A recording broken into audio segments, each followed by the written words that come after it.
నమస్తే. కాలానికి కాలానుగుణంగా బతికే వ్యక్తులందరికీ, ఎందుకంటే సమాజ శ్రేయస్సు కోసం ఎన్నో విధాలుగా పాటుపడుతున్న ఎంతోమంది నాయకత్వానికి మన ఉద్యమ స్ఫూర్తి వందనాలు.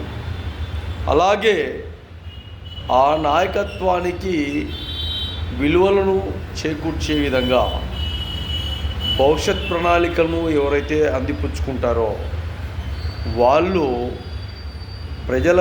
ప్రజల శ్రేయస్సు కోసం ఎప్పుడు కూడా ఎక్కడ కూడా ఇబ్బందులు లేకుండా అండదండగా నిలబడతారు. బాగా గుర్తుపెట్టుకోండి. ఎక్కడ కూడా వ్యక్తులను అపహాస్యం చేయడం కానీ, అవమానించే విధంగా కానీ, వాళ్ళను చులకన చేసే విధంగా కానీ చేస్తే అది మీ తప్పిదం, మీ తప్పుల విధానాలతోనే ముడిపడుతుంది. కాబట్టి జాగృతి, బాగా గుర్తుపెట్టుకోండి.